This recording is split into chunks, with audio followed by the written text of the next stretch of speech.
Buenas tardes. El Señor Todopoderoso sea con todos vosotros. Vamos a la primera epístola del apóstol Pablo a los Corintios, capítulo 13. Continuamos con nuestra predicación expositiva de la primera epístola del apóstol Pablo a los Corintios. Estamos en el capítulo número 13. Vamos a leer los versículos del 4 al 7. El amor es sufrido, es benigno, el amor no tiene envidia.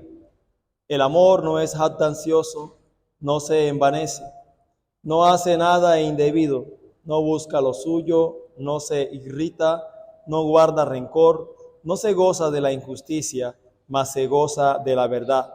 Todo lo sufre, todo lo cree, todo lo espera, todo lo soporta. Yo les invito a que por favor nos acerquemos una vez más al trono de la gracia y pidamos su misericordia. Estamos bajo el tema las cualidades del amor.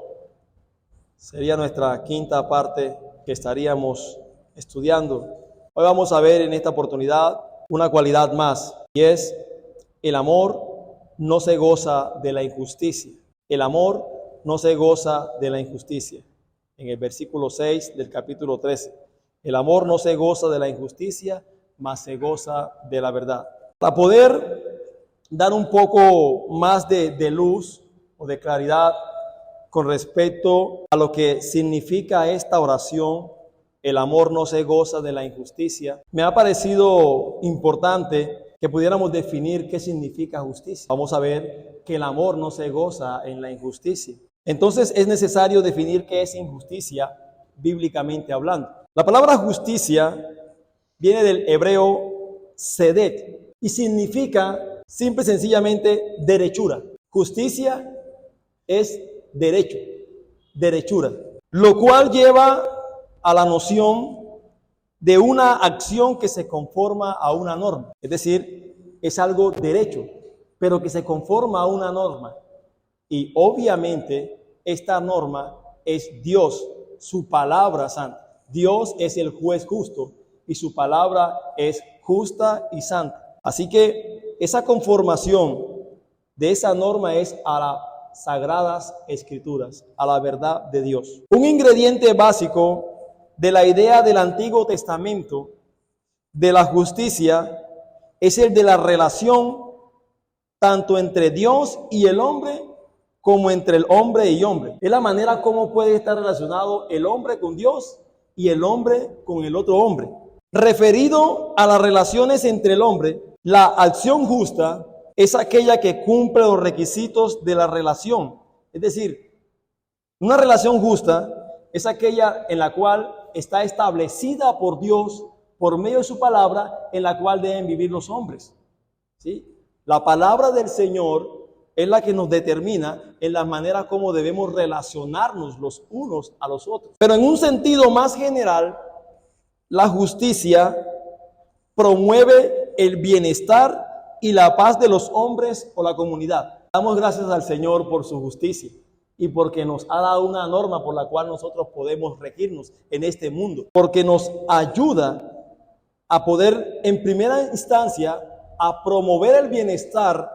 Ese es uno de los propósitos de la justicia, promover el bienestar de los hombres, pero también la paz en la comunidad, los hombres unos con otros. Eso en cuanto a la justicia. Entonces, la injusticia es obviamente todo lo contrario a esto. La injusticia es todo lo contrario a esto, a buscar el bienestar de los hombres y de las buenas relaciones y la paz entre los unos con los otros. Es, en otras palabras, la injusticia, la negación de lo que es justo, tanto en acciones como en actitudes. Todo eso incluye acciones y actitudes.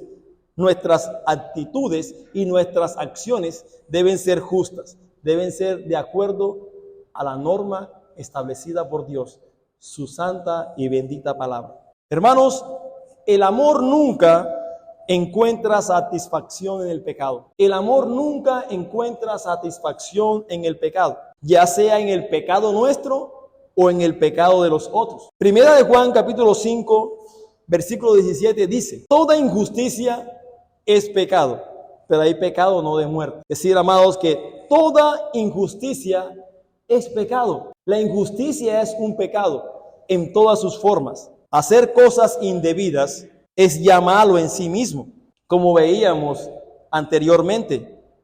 Jactarse acerca de ellas, de estas acciones, hace que los pecados sean aún peores. Aquellas personas que se jactan de las acciones pecaminosas y de todo esto, eso está mal en sí mismo. Pero gozarse de la injusticia es justificar el mal. Cuando usted se goza de la injusticia, usted está justificando el mal. Usted está justificando el pecado. Es, en otras palabras, hacer que el mal parezca como bueno. Y muchas veces nosotros podemos hacer ciertas cosas como esta. Hacer parecer que el mal parezca como bueno. Mira lo que dice la palabra del Señor en Isaías capítulo 5, versículo 20.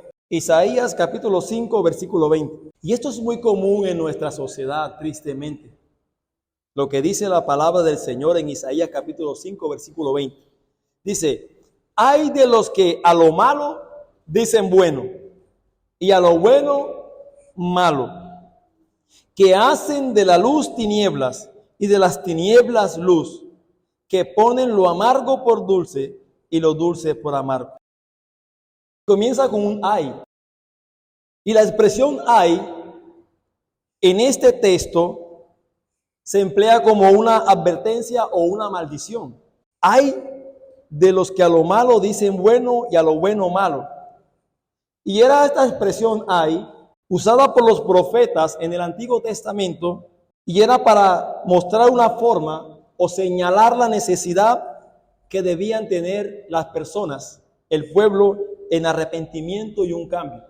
Así que hay de aquellas personas que a lo bueno llaman malo y a lo malo llaman bueno. Eso es una forma de injusticia, porque en otras palabras, eso es poner al revés la verdad de Dios. Si usted lo nota, esto es así: poner al revés la verdad de Dios. Si Dios dice que esto es bueno, que tal cosa es bueno, usted está colocando esto como algo malo. Y lo que está usted demostrando con esto, o lo que usted está haciendo con esto, es poner al revés la verdad de Dios, lo cual es también un pecado, hermanos. Dios es la norma de justicia y su palabra es la norma de justicia. Y como decía, en este mundo, en esta sociedad, el tema de las injusticias y el gozarse específicamente en ellas es una práctica muy recurrente por los hombres y que tristemente por muchos que se llaman cristianos. Entre las revistas, libros y programas de televisión más populares se encuentran los que glorifican al pecado. Hay personas y estos medios de comunicación que glorifican al pecado, que literalmente, hermanos, se gozan en la injusticia. Podemos ver muchos medios de comunicación que literalmente se están gozando de las injusticias, porque declaran cada vez de una forma más explícita que tranquilo, todo vale, y que cada persona establece sus propias normas sobre lo que es bueno y lo que es malo. Si usted dice que eso es bueno, pues eso es bueno. Si usted dice que eso es malo, entonces es malo. No hay una verdad absoluta, no hay una regla absoluta con respecto a esto. E incluso podemos ver que algunos piensan que lo bueno es hacer lo que uno quiera. Si usted quiere hacer eso, entonces eso está bueno. Y eso es lo que estamos viendo en las redes sociales, en los medios de comunicación, en nuestra época. Aún muchas de las noticias que escuchamos o leemos en los medios de comunicación equivalen a regocijarse en la injusticia. Porque la violencia, el crimen, la inmoralidad, la calumnia y cosas así son atractivas a la mente y al corazón de los hombres no regenerados. Sí, hoy para poder tener alguna novela o algo que podamos vender a las personas por los medios de comunicación, tienen que tener de alguna cosa algo de inmoralidad o algo de calumnia, algo de crimen. Aquellos programas de televisión que son muy educativos, que no contienen acerca de esto, muy pocos son vistos por las personas no regeneradas. Muy poco. ¿Sí? Porque el hombre natural, al sernos regenerado, les es atractiva a su mente acerca de estas cosas. Pero los cristianos, tristemente, no somos inmunes a gozarnos en tales cosas. Muchas veces, muchos cristianos no son inmunes a gozarse en estas cosas. Se deleitan en ver situaciones de injusticia, de inmoralidad, porque no podemos ver que solamente la injusticia tiene que ver en un acto simplemente de algo que no se le da a alguien, sino que la injusticia es todo pecado, es todo aquello que no está en conformidad a la norma, que es la palabra de Dios. Entonces, cuando vemos, por ejemplo, una calumnia, cuando vemos, por ejemplo, una mentira, cuando vemos una difamación, cuando vemos actos inmorales, eso son injusticias. Eso no se conforma a la palabra del Señor. Y muchas veces los cristianos no somos inmunes a gozarnos en tales cosas. Ya sea porque algunos encuentran divertidas esas cosas. A algunos les parece muy divertidas esas cosas. Ay, qué bonito, qué hermoso se ve estas situaciones. Algunos se gozan porque dicen, esto es divertido, ¿qué tiene de malo? A mí me gusta esto, no me parece nada malo en sí. O porque quizás muchos creen, con una arrogante superioridad, que esas cosas no lo van a afectar en nada. De pronto pueden pensar, ¿y a mí qué me va a afectar que yo de pronto esté viendo o que esté gozándome en estas cosas? Permítame decirle qué dice la palabra de Dios con respecto a esto. Romanos capítulo 1, versículo 32. Romanos capítulo 1, versículo 32. Y aquí está hablando, amados, en el versículo 32, ya casi que culminando acerca de una serie de pecados en los versículos anteriores. Y dice, quienes habiendo entendido el juicio de Dios, que los que practican tales cosas son dignos de muerte. Dice, no solo las hacen, sino que también se complacen con los que las practican.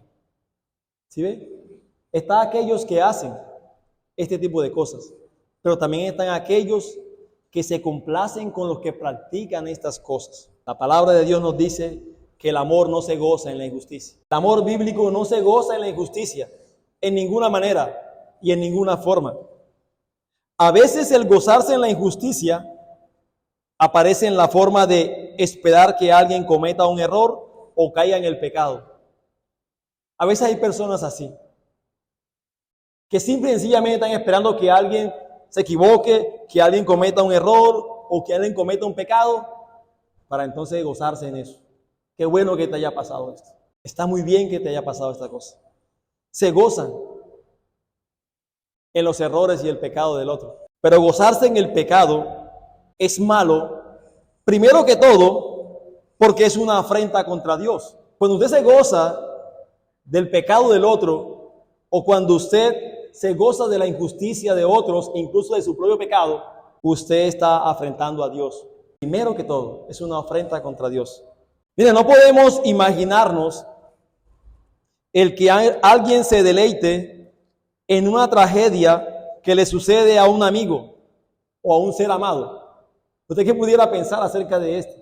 Alguien que se deleita porque un ser querido o un amigo le pasó alguna tragedia. No obstante, cuando nosotros nos deleitamos en el pecado, nosotros nos estamos gozando en lo que ofende a Dios, en lo que entristece a nuestro Padre Celestial y que es una afrenta para Él. Yo no sé si usted ha pensado o ha meditado acerca de esto. Cuando usted se goza en estas cosas, cuando usted no condena acerca de estas cosas o no toma una actitud bíblica frente a estas cosas, usted está demostrando que de alguna manera usted no está amando a Dios. Usted está afrentando a Dios. Porque si nosotros amamos a Dios, lo que a Dios le ofenda, a nosotros también nos debería ofender. Y lo que a Dios le entristece, a nosotros también nos debería entristecer. Piensa en esto, hermano. Piense acerca de estas cosas. David fue llamado el hombre conforme al corazón de Dios. Aquellas cosas que entristecen a Dios, obviamente el pecado, deberían entristecer a nosotros. Pero lo que pasa es que muchas veces en el creyente no pasan estas cosas así. Como no me afecta a mí en algún sentido, de alguna manera, en un principio, entonces no hay problema. Miren lo que dijo David en el Salmo 69:9. Él dijo: los denuestos de los que te vituperaban cayeron sobre mí. Los denuestos de los que te vituperaban cayeron sobre mí. Obviamente este es un salmo mesiánico que apuntaba principalmente a Cristo. Pero esto que expresó el salmista David fue algo que él en su momento experimentó y vivió. El celo de su casa me consume, dijo David. Y los denuestos de los que te vituperaban cayeron sobre mí. Es decir, que cuando Dios era deshonrado, David se sentía dolido. David se sentía dolido porque aquel a quien él amaba por encima de todas las cosas había sido difamado. De hecho, cuando Natán llegó ante David, cuando se llegó a Betsabé, que el Señor lo mandó, David dice: pequé contra Jehová. Lo primero que razonó es: pequé contra Dios. Esa debería ser nuestra actitud, hermano. Cuando hay actos de injusticia y de pecado en nuestro alrededor, incluso en nosotros mismos. Cuando nos gozamos del pecado, ya sea directa o indirectamente, cuando vemos de pronto a otros pecar, nosotros demostramos nuestra falta de amor por Dios. Y nosotros podemos decir que amamos a Dios. Con nuestras palabras podemos decir: yo te amo, Dios. Amo a Dios. Pero muchas veces en la práctica, en este tipo de cosas, demostramos que realmente no amamos a Dios. Porque el que ama verdaderamente a Dios es aquel que guarda sus mandamientos y los pone por obra, como dice el Evangelio según San Juan. El que tiene mis mandamientos y los guarda, ese es el que me ama. Y una de las cosas que están demostrados en aquellos que aman a Dios es que verdaderamente odian, aborrecen el pecado. No consienten el pecado de ninguna manera y en ninguna forma. Ni en ellos mismos, ni en los otros. De hecho, Job lo dice en el capítulo 11, versículo 12. Si no consintiere la injusticia en tu casa, no debemos ni siquiera consentir la injusticia en nuestro hogar. Permítame simplemente darle un ejemplo acerca de esto, de muchas cosas que pudiéramos usar en cuanto al tema de la injusticia y en gozarnos en él. Por ejemplo, chismear. Cuando las personas chismean o chismorrean, es una de las formas más comunes de gozarnos en el pecado. Cuando hay acerca de un chisme, acerca de alguien. Mire, los chismes perjudicarían poco si no hubiera tantos oyentes dispuestos a escucharlo. Lo que pasa es que cuando hay alguien que va a hablar algo de alguien, enseguida los oídos están prestos para escuchar aquello, a ver qué es lo que van a decir del otro. Y este pecado, hermanos, que muchos cristianos lo toman con tanta ligereza, es perverso. No solo porque revela de forma tan indiferente las debilidades y pecados de otro, y por tanto los daña más que los ayuda o los beneficia, sino porque la esencia del chisme, hermanos, la esencia del chisme es regocijarse en el mal del otro. Es regocijarse en el mal del otro. Lo que hace el chisme, que sea un chisme, es la manera tan desfavorable en la que se hace correr y en la que a menudo nosotros mismos le damos rienda suelta para que esto corra de un lado para otro. Pero como decía, la esencia del chisme es regodearse en los defectos y pecados de otro. Y es por esa sencilla razón que hace que sea un pecado tan serio. Porque usted debe saber y debe entender que todos los seres humanos han sido creados a imagen y semejanza de Dios. Todos los seres humanos hemos sido creados a imagen y semejanza de Dios. Que en los no regenerados, que en los no creyentes la imagen esté distorsionada, eso es una cosa, pero no los hace que sean imagen y semejanza de Dios. Por eso es que Santiago dice en el capítulo 3, versículo 9, hablando acerca de la lengua, dice: con ella bendecimos al Dios y Padre, y con ella maldecimos a los hombres que están hechos a la semejanza de Dios. Hermanos, nosotros nunca ayudamos a una persona esparciendo la noticia de su pecado. Cuando alguien ha pecado en algo, no debería ser nuestra primera intención como que se lo voy a comunicar a este. Y a veces vamos con un manto de santidad y de buenas intenciones. Mira, te voy a comentar esto, pero no es para que lo tomes a mal, ¿oíste? Comienzan a decirle a este, y este al otro, y este al otro. Hermanos, esparcir el pecado de las personas no le hace ningún bien a esta persona. De hecho, regocijarnos en el pecado es malo debido a las consecuencias que tiene sobre la persona que peca. Porque el pecado no puede producir otra cosa que daño, ¿no? El pecado solamente produce daño y daño y daño.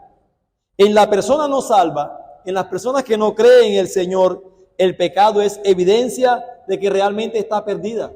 Nosotros podemos saber en las personas que no conocen al Señor, que están perdidas, que necesitan salvación, que el pecado es una evidencia en ellos de que realmente no han sido regenerados, no han sido salvos todavía.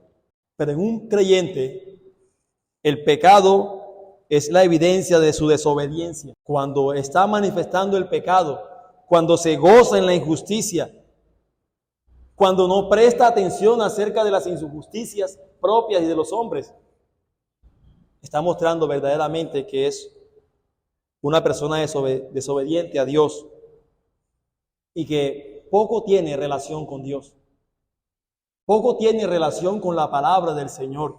Así que amar a una persona es aborrecer su pecado. Debemos aborrecer su pecado. E incluso, mire, la disciplina en la iglesia, la cual nos presenta Mateo en su capítulo 18, es necesaria no solo para proteger la pureza del cuerpo de la iglesia, sino también para ayudar al creyente que ha pecado a que pueda confrontar su pecado y poder arrepentirse. Esos son uno de los propósitos de la disciplina en la iglesia. Por un lado está proteger la pureza de la iglesia, del cuerpo de Cristo, pero también está entre sus propósitos el que la persona que pecó pueda arrepentirse y pueda ser restaurado. Eso hace el verdadero amor. El amor bíblico no se goza. No es como que debemos pensar en que, bueno, este hermano o esta hermana está pecando y dejémoslo allí. Y dejemos que la disciplina vaya y que pase y que se vaya. No. El objetivo verdaderamente es mostrar el pecado, evidenciar el pecado, pero para que esa persona pueda arrepentirse, pueda ser confrontada. Lo que pasa es que muchas veces las otras personas que son confrontadas con el pecado, en este sentido, se ofuscan, se enojan cuando algún hermano o alguna hermana le hace evidente su pecado. Pero esto es una manera en la cual nosotros como cristianos que amamos verdaderamente, debemos amar verdaderamente, bíblicamente, mostramos que no nos gozamos en la injusticia. Estamos viendo el pecado, no podemos gozarnos de ello. El apóstol Pablo les había dado los siguientes mandamientos a los corintios. En 1 Corintios 5:11, un texto que nosotros vimos ya, dice el apóstol Pablo: más bien os escribí que no os juntéis con ninguno que llamándose hermano fuere fornicario, o avaro, o idólatra, o maldiciente, o borracho, o ladrón, con el tal ni aun comáis. Estamos hablando acerca del tema de que el amor no se goza en la injusticia. Y el apóstol Pablo habla aquí en este texto de que no debemos juntarnos los creyentes con ninguno que llamándose hermano fuere fornicario o avaro, idólatra, maldiciente, borracho, ladrón. Incluso dice, con el tal ni aun comáis. Una de las razones por las cuales estas cosas fueron dichas por el apóstol Pablo, inspirado por el Espíritu Santo, es para que de alguna manera la persona que está mostrando injusticia, que está viviendo en pecado, al ver que las otras personas no están queriendo tener comunión con él por causa de este pecado, pueda de alguna manera pensar o razonar: ¿qué está pasando conmigo? Hay algo que está pasando en mí. ¿Sí? Y el tema es que tienes que arrepentirte de tu pecado si verdaderamente quieres tener comunión con nosotros. Si realmente eres un creyente, entonces entenderás que tu manera de vivir ha sido una manera injusta, una manera pecaminosa. Y la palabra dice, con el tal ni aun comáis. Es decir, con el tal no tengan ni siquiera comunión. Y esto es fuerte. Y muchos pudieran pensar, pero es que en nombre del amor, pero ¿cómo vamos a hacer así con el hermano, con la persona? Ok, la palabra dice, no somos más sabios que Dios. Eso tiene su razón de ser, eso tiene su forma, eso produce algún efecto en la vida de la persona que está pecando, porque el amor no se goza en la injusticia. Y en la segunda carta a los tesalonicenses nos dice, en el capítulo 3, versículo 6, segunda a los tesalonicenses 3, 6, aquí también pone la seriedad del apóstol Pablo en lo que va a decir.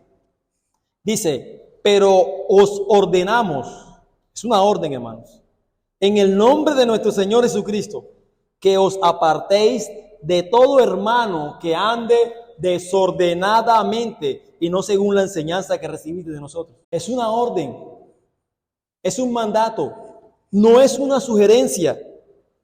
¿Por qué? Porque obviamente el amor no se goza en la injusticia. No podemos seguir conviviendo cuando vemos personas que profesan ser cristianos y que su vida es una vida desordenada. Es una vida que no está en conformidad a la palabra del Señor. Hermanos, el apóstol consideraba este principio completamente consecuente con el amor. Y en realidad es una parte necesaria del amor, porque el amor no puede tolerar el mal ni gozarse en él de ninguna manera.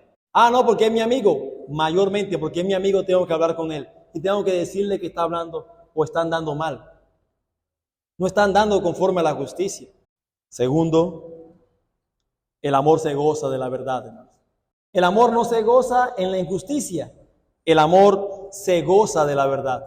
Después de mencionar 8 negativas, es decir, 8 cosas que el amor no es o no hace, el apóstol Pablo cita ahora 5 cosas más que son positivas. Es decir, que el amor sí hace. Y es, en este caso, el amor se goza de la verdad. A primera vista, parece extraño contrastar no gozarse en la injusticia con gozarse en la verdad. Porque uno pudiera pensar, bueno, si dice, el amor no se goza en la injusticia, uno pudiera decir, el amor se goza en la justicia. Sería lo más, pues, digamos, a nuestro parecer, lo más lógico. Pero dice, el amor no se goza en la injusticia, pero se goza en la verdad. Así que nos parece un poco extraño esto. Pero la verdad de la cual el apóstol Pablo está hablando aquí no es simplemente la verdad objetiva. El apóstol Pablo está hablando de la verdad de Dios. El apóstol Pablo está hablando de la verdad de la palabra de Dios. Eso es lo que el apóstol Pablo tiene en mente. El amor se goza de la verdad. En otras palabras, el amor se goza de la verdad de la palabra de Dios. En la palabra de Dios. Porque la justicia está basada en la verdad de Dios y no puede existir aparte de ella. De hecho, decía al principio que la justicia es derecho, es algo que se conforma a una norma. Se conforma a la norma que es la palabra de Dios. Así que la justicia no puede estar aparte de la palabra de Dios. No puede existir aparte de la palabra de Dios. De hecho, nosotros sabemos que algo es malo y que algo es bueno porque la palabra de Dios dice que es bueno o que es malo. Es esa la norma, es esa el canon. Y el amor siempre se regocija en la verdad de Dios y nunca en la falsedad o en la enseñanza falsa. El amor nunca puede regocijarse en la mentira ni tampoco en la enseñanza falsa. El amor bíblico no puede tolerar una doctrina equivocada. No puede. De hecho, no tiene sentido decir, como algunas personas dicen, no importa que las personas no estén de acuerdo con nosotros en la doctrina. Lo que importa es que nosotros nos amemos. ¿Usted no ha escuchado acerca de ese tipo de expresiones? No importa lo que tú creas, lo importante es que nosotros realmente nos amemos. Y esto es muy común en algunas congregaciones, de que no importa lo que aquella persona crea, acerca de las doctrinas de las Escrituras, lo importante es que haya un amor entre nosotros, que nos amemos nosotros. Y ese es básicamente el punto de vista del llamado movimiento ecuménico. Que no importa lo que tú creas, ven, no importa si tú eres adventista, si tú eres Jesús solo, tú eres lo que sea, no importa. Lo importante es que aquí podemos estar juntos, no importa. Pero si nosotros amamos a otros, nos va a importar mucho lo que ellos creen, si es correcto o no.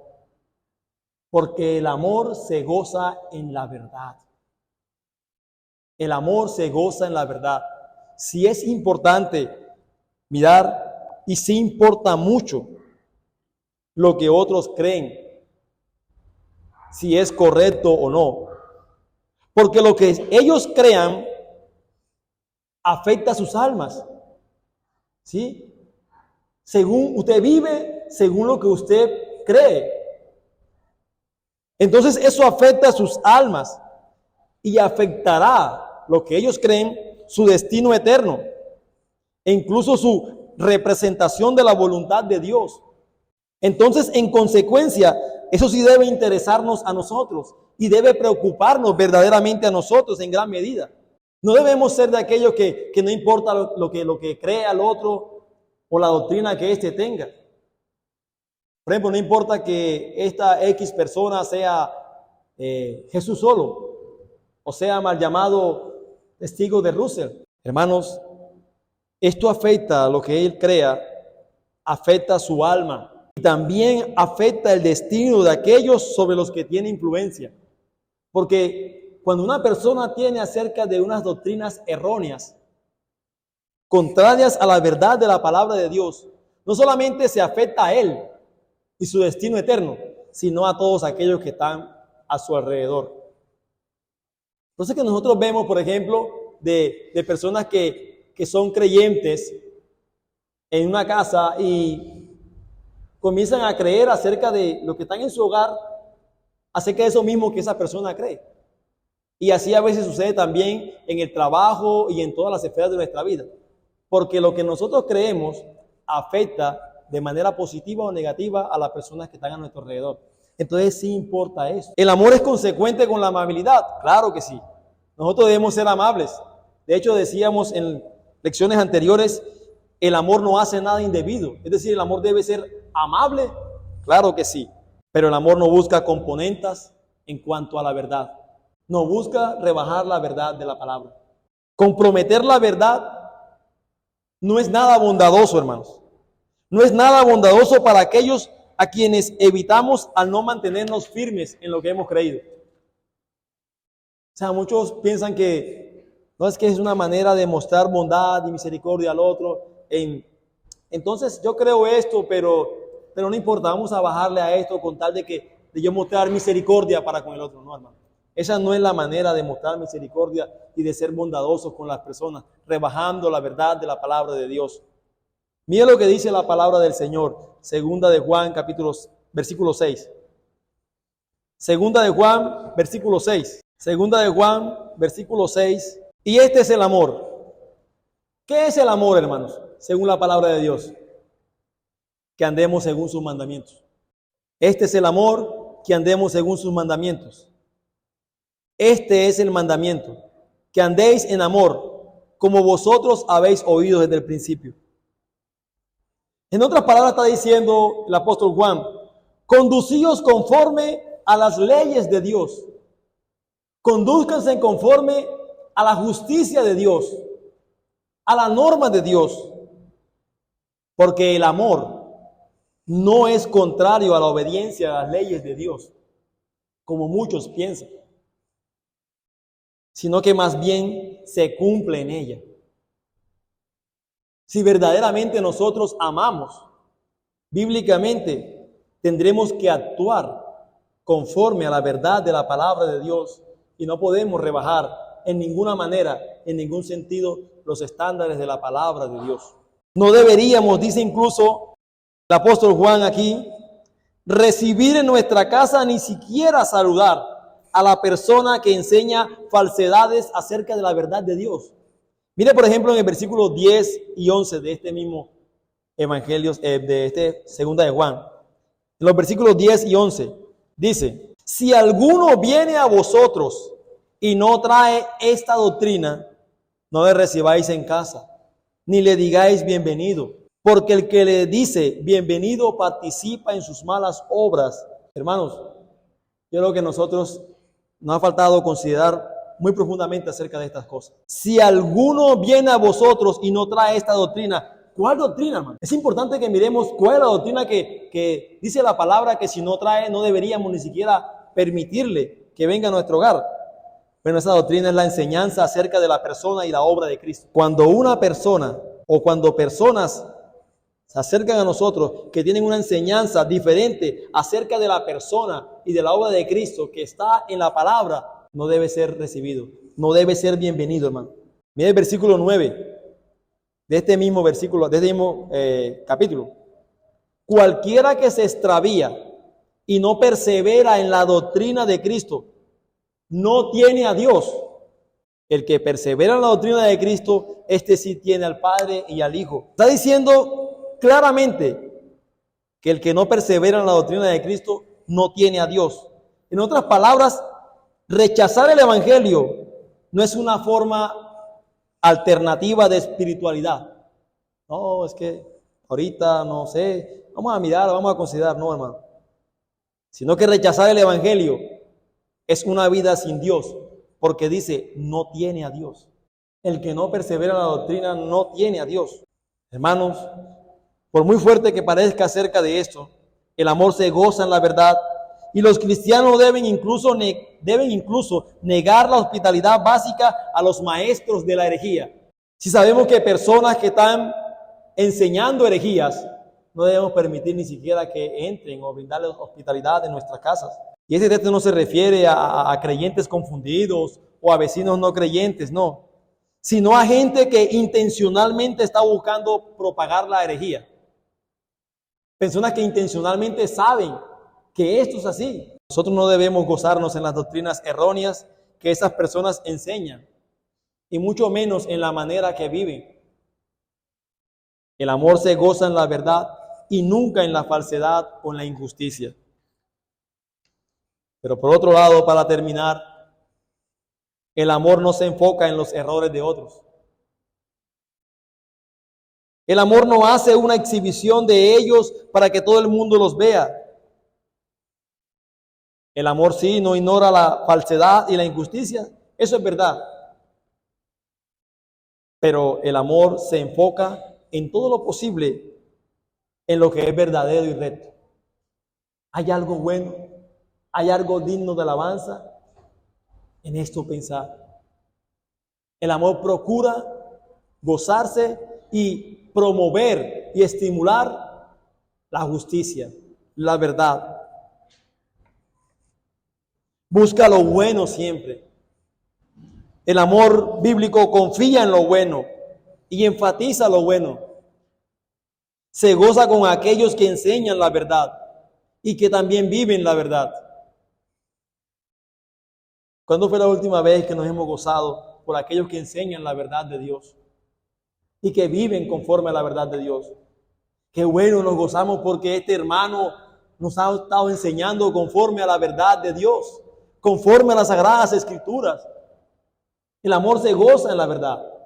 Qué bueno ver este hermano, esta hermana o esta familia que verdaderamente están siendo conducidas en el amor bíblico, conforme a los mandamientos de la palabra del Señor. Un predicador escocés que era conocido por el amor y ánimo que ofrecía a los miembros de su iglesia y de su comunidad. Cuando este hombre falleció, alguien comentó lo siguiente: ya no queda nadie para apreciar los triunfos de la gente común. Ya no queda nadie para apreciar los triunfos de la gente común. Hermanos, el amor bíblico aprecia los triunfos de las personas comunes. Se goza con aquellas cosas que tienen que ver con la justicia y la verdad. Nuestros hijos son edificados y fortalecidos cuando nosotros los alentamos en sus logros y en su obediencia a nosotros y al Señor. Cuando tus hijos obedecen, cuando tus hijos se gozan, cuando tus hijos hacen cosas que son dignas, verdaderamente te gozas en esto. Qué bueno, hijo, qué bueno, hija. El amor no se goza en la falsedad o en lo malo, sino que el amor, su razón de ser es edificar y no derribar. Es fortalecer y no debilitar. Esa es la razón de ser del amor. Siempre procura el bien de la persona amada. No debemos gozarnos en el pecado, ya sea directa o indirectamente. Al hacerlo, demostramos nuestra falta de amor a Dios. Así que el Señor nos conceda el que podamos verdaderamente amarnos conforme a la verdad de la palabra de Dios y que podamos rechazar las injusticias, todo aquello que sea contrario a la verdad de la palabra del Señor, y podamos abrazar o amar todo aquello que Dios ama. El creyente es llamado a amar todo lo que Dios ama y aborrecer todo lo que Dios aborrece. Somos hijos de Dios y debemos vivir conforme a lo que somos, hijos de Dios, amados, que glorifiquemos y honremos su santo nombre.